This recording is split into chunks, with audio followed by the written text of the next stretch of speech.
Bonjour à tous, j'espère que vous allez bien. Alors, je vous retrouve aujourd'hui pour vous parler de la pierre du mois, donc du mois de juin, qui ce mois-ci sera la labradorite. Donc, voilà, elle a plein de reflets bleu, jaune. Voilà, ici on les voit bien. On peut jouer avec la lumière, bleu, jaune, vert. Voilà. Donc, cette pierre-ci, alors on l'appelle souvent la pierre des thérapeutes.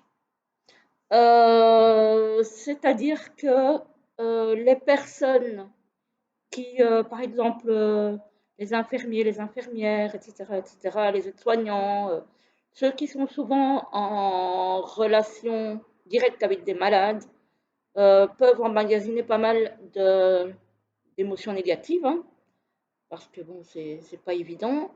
Et elle aide en fait à faire la différence entre nos propres émotions et celles des autres. Donc, elle aide un petit peu à gérer au niveau émotionnel pour les personnes qui sont dans les soignants. Et Dieu sait que ben, ces dernières années, ça n'a pas été facile non plus pour ces personnes-là. Voilà. Donc, déjà ça. Ensuite, elle aide pour tout ce qui est problème des articulations. Elle aide à rééquilibrer les vertèbres. Elle aide aussi à la régénération du corps. Par exemple, si vous vous sentez très fatigué, épuisé, vous pouvez porter cette pierre, elle va vous redonner de l'énergie. Voilà. Elle aide aussi en cas de crise de goutte. C'est toujours bon à savoir éventuellement. Elle aide donc pour les yeux, hein. Je pense que je l'ai dit. Donc, si vous avez une fatigue visuelle, vous portez une labradorite et elle va vous aider à passer au-dessus de cette fatigue visuelle. Sinon, elle va aider aussi ben, à toutes les personnes qui font de la voyance, parce qu'elle va aider à la clairvoyance, hein, à l'intuition. Voilà. Elle aide beaucoup tout ce qui est intuition, voyage astro, euh, tout ce qui est voilà, tout ce qui est au niveau du spirituel, on va dire, hein. Donc c'est vraiment une pierre intéressante à ce niveau-là. Alors, pour la purification, bah, elle supporte tout en fait. Soit l'eau salée, soit l'eau toute seule, soit le sel, soit l'encens. Bon, l'encens c'est bon pour toutes les pierres. Moi j'en utilise pas parce que j'ai des animaux et j'aime pas trop utiliser tout ce qui est fumigation en présence des animaux.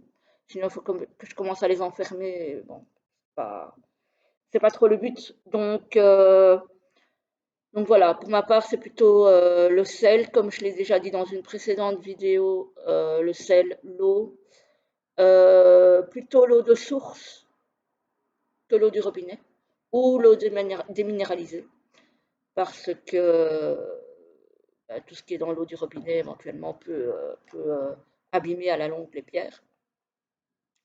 Et alors, elle se recharge au soleil, celle-ci. Voilà. Celle-ci, elle se recharge au soleil, soit sur une fleur de vie, soit sur un amas de quartz ou un amas d'améthyste. Ça se peut aussi. Moi, j'ai des géodes en quartz, donc j'utilise ça ou la fleur de vie en général.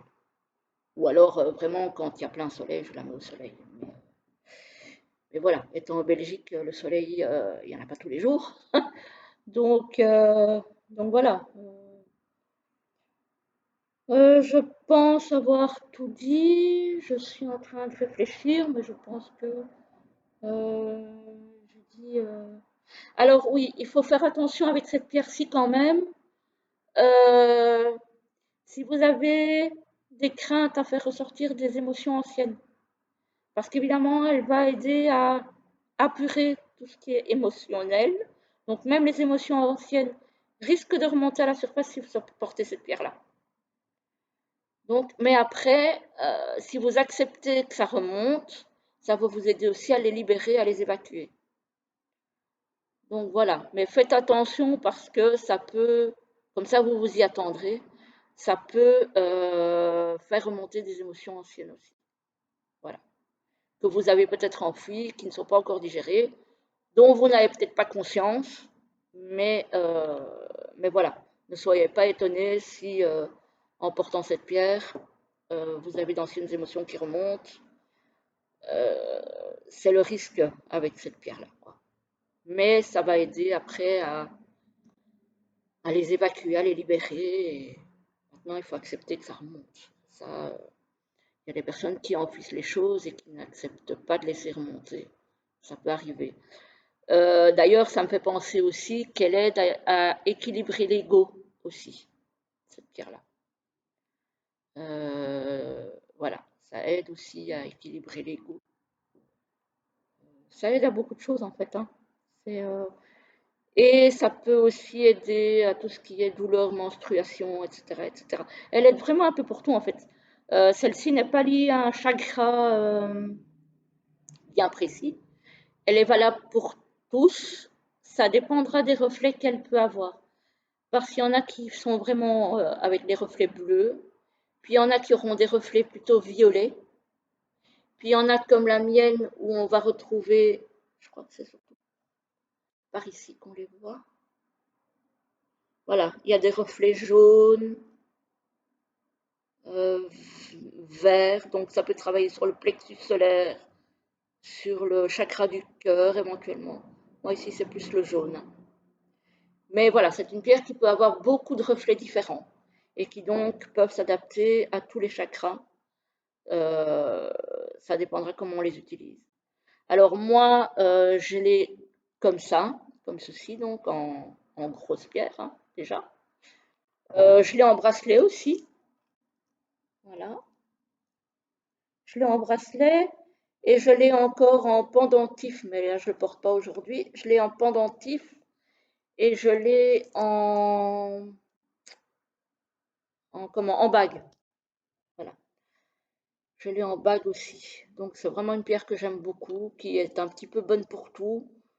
Voilà. C'est surtout sur l'émotionnel que ça aide.